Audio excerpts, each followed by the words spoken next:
മാന്യപ്രേക്ഷകർക്ക് എൻ്റെ പ്രണാമം.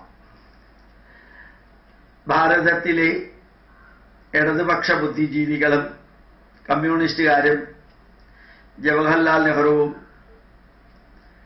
എല്ലാം ഫോളോ ചെയ്തിരുന്ന ചരിത്രം എന്ന് പറയുന്നത്, ഭാരതത്തിൻ്റെ ചരിത്രം, ഇതെല്ലാം ബ്രിട്ടീഷുകാർ എഴുതിയ ചരിത്രമാണ്. ബ്രിട്ടീഷുകാർ ഏത് ചരിത്രം 1940-കൾക്ക് മുമ്പിൽ എഴുതിയിട്ടുണ്ടെങ്കിലും അവർ ഫോളോ ചെയ്തത് കുറേ അധികം ബൈബിളുമായിട്ട് ബന്ധപ്പെട്ട, അവർ ക്രിസ്ത്യാനികളാണ്, ക്രിസ്തുമത വിശ്വാസികളാണ്, ബൈബിളുമായിട്ട് ബന്ധപ്പെട്ട ചില അടിസ്ഥാന സത്യങ്ങളെ മുമ്പിൽ നിർത്തിയിട്ട്, ബൈബിൾ സത്യങ്ങൾ, യഥാർത്ഥ സത്യങ്ങളല്ല, ബൈബിളിലെ മതാന്തർഗതങ്ങളായ സത്യങ്ങളെ മുമ്പിൽ നിർത്തിയിട്ടാണ് അവർ ചരിത്രം എഴുതിയിരിക്കുന്നത്. അതുകൊണ്ട് പാശ്ചാത്യ ചരിത്രകാരന്മാരെ ഏറ്റവും അധികം സ്വാധീനിച്ചത് യഹോവ എന്ന ദൈവം ഉണ്ടാക്കിയ ആദവും അവ്വയും അവരുടെ കാലം എന്നുള്ളതാണ് ആദ്യം വരിക. ബൈബിളിൽ വളരെ വ്യക്തമായിട്ട് പറയുന്നുണ്ട്. ക്രിസ്ത്യാനികൾ വായിച്ചിട്ടുണ്ടാവാൻ സാധ്യതയില്ല. ശരിക്ക് ആദത്തിൻ്റെയും അവയുടെയും തലമുറയിൽ നിന്ന് എബ്രഹാം വരെ വന്ന് എബ്രഹാമിന്റെ 99ാമത്തെ തലമുറയാണ് യേശുക്രിസ്തു എന്നാ പറയുക. അല്ലെങ്കിൽ ആദത്തിന്റെയും അവയുടെയും 99ാമത്തെ, ഇനി 100ാമത്തെ തലമുറയാണെന്ന് തന്നെ വിചാരിക്കാം. ഒരു തലമുറ എന്ന് പറയുന്നത് ഏകദേശം 30 വർഷം. ഞാൻ പറയാറുള്ളത് 20 വർഷം. പെൺകുട്ടികളുടെ വിവാഹപ്രായമാണ് ഒരു തലമുറ എന്ന് പറയുന്നത്. അപ്പൊ 20, 25, 30 വർഷം എടുക്കാം. ആദത്തിന്റെയും അവയുടെയും തലമുറ 99 അല്ലെങ്കിൽ 100ാമത്തെ ആണെങ്കിൽ 30 വർഷം വെച്ചിട്ട് 30 × 100 3000. അപ്പൊ യേശുക്രിസ്തു ജനിക്കുന്നതിന് ഏതാണ്ട് 3000 വർഷങ്ങൾക്ക് മുമ്പാണ് ആദവും അവയും പിന്നെ അതിന്റെ തലമുറ ഇബ്രാഹിമൊക്കെ ഉണ്ടായത്.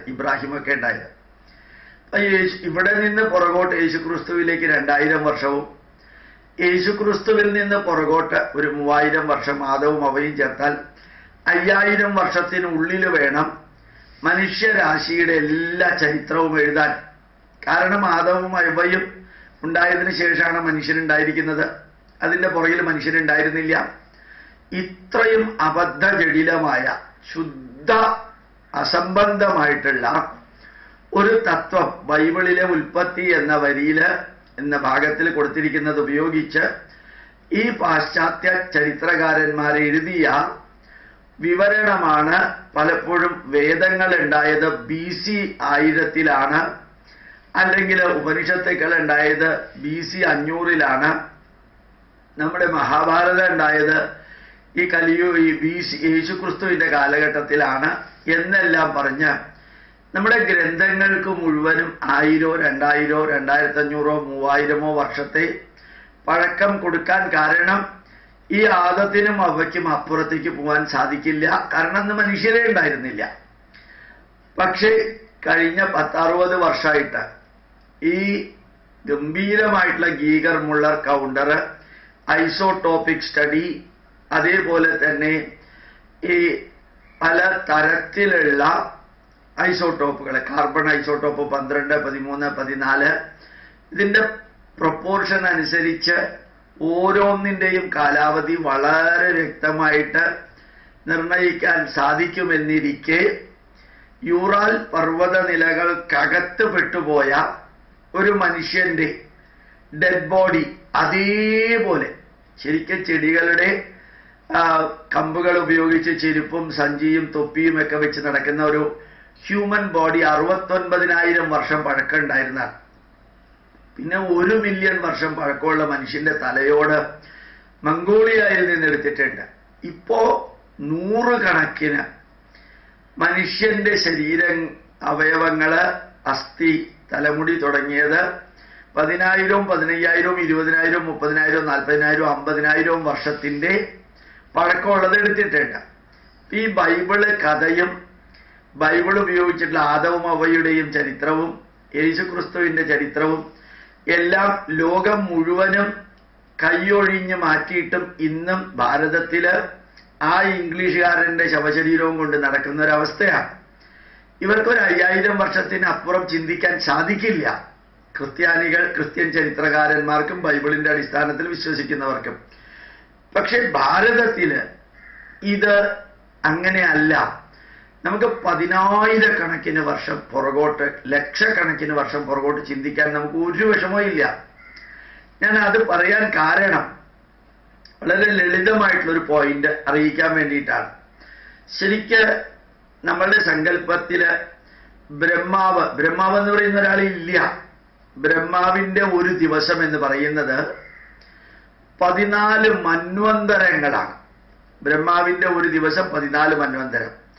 ഒരു രാത്രി എന്ന് പറയുന്നതും 14 മന്വന്തരാണ്.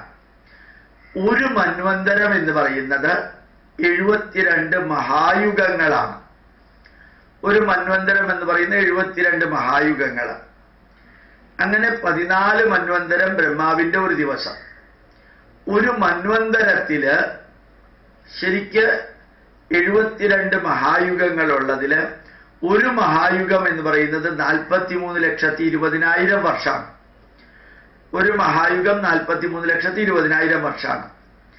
ആ ഒരു മഹായുഗത്തില് കലിയുഗത്തിന്റെ കാലം ഡ്യൂറേഷൻ എന്ന് പറയുന്നത് 4,32,000 വർഷമാണ്. 4,32,000 വർഷം കലിയുഗം. 4,32,000 ഇൻറ്റു 2 ദ്വാപരയുഗം. എന്ന് പറഞ്ഞാൽ 2 എന്നർത്ഥം. 2. അപ്പോ ദ്വാപരയുഗം എന്ന് പറയുന്നത് 4,32,000 വർഷം. ത്രേതായുഗം 3 4,32,000 ഇൻറ്റു 3. കൃതയുഗം 4,32,000 ഇൻറ്റു 4. പിന്നെ 4,32,000 into 4 plus 4,32,000 into 3 plus 4,32,000 into 2 plus 4,32,000 into 1. അത് ചേരുമ്പോഴാണ് 43,20,000 വർഷമാവുന്നത്. ഇനി ഇപ്പോഴത്തെ കാലം എന്ന് പറയുന്നത് എത്രയാ?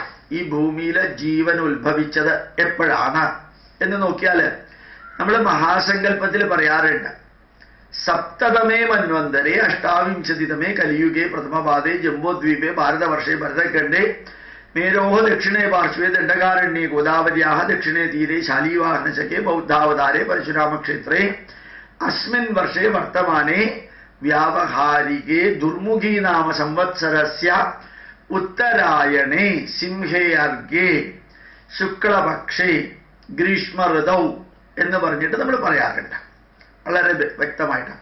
ഇത് 7ാമത്തെ മന്വന്തരാണ്. അപ്പം 6 മന്വന്തരങ്ങൾ കഴിഞ്ഞു.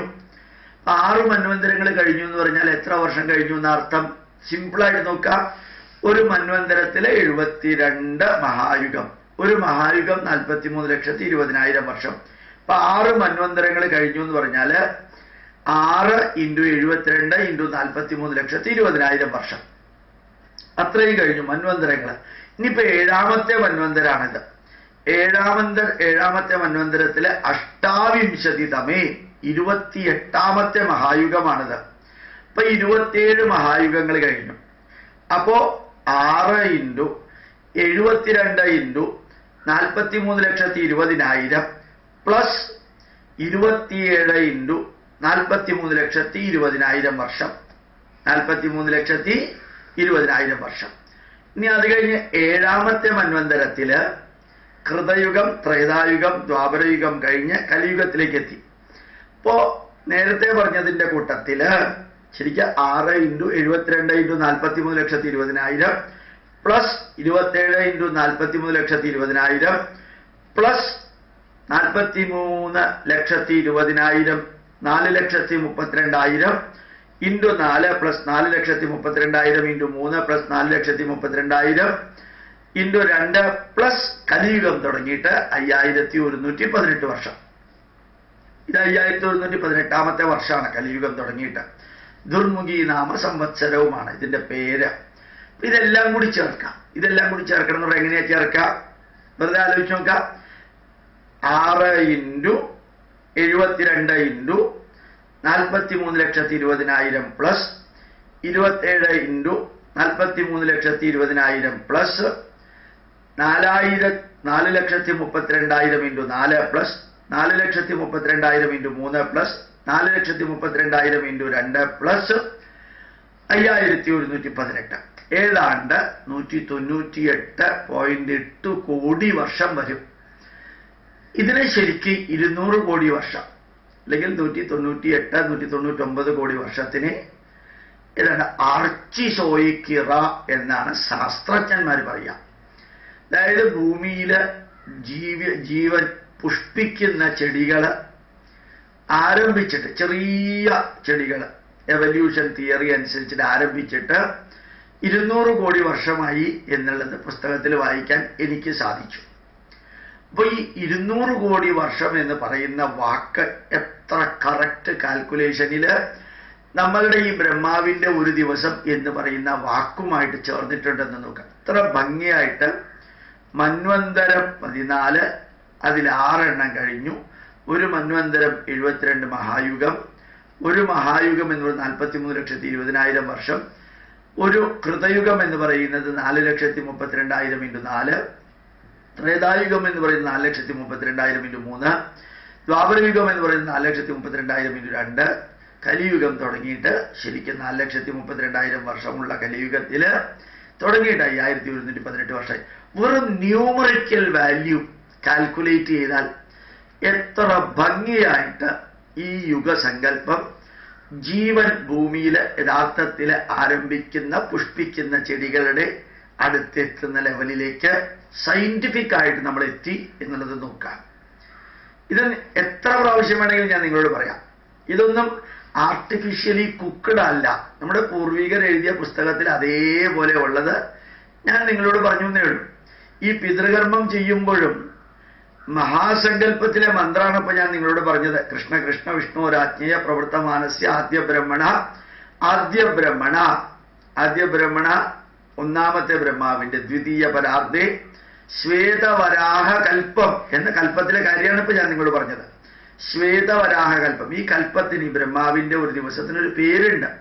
ശ്വേതവരാഹ കൽപ്പേ വൈവസ്വത മന്വന്തരേ അഷ്ടാവിംശതിതമേ കലിയുഗേ പ്രഥമപാദേ ജംബോദ്വീപേ ഭാരതം. കലിയുഗത്തിൽ പ്രഥമപാദം ആദ്യത്തെ കാൽഭാഗത്തില് 5,118 വർഷമല്ലേ ആയുള്ളൂ.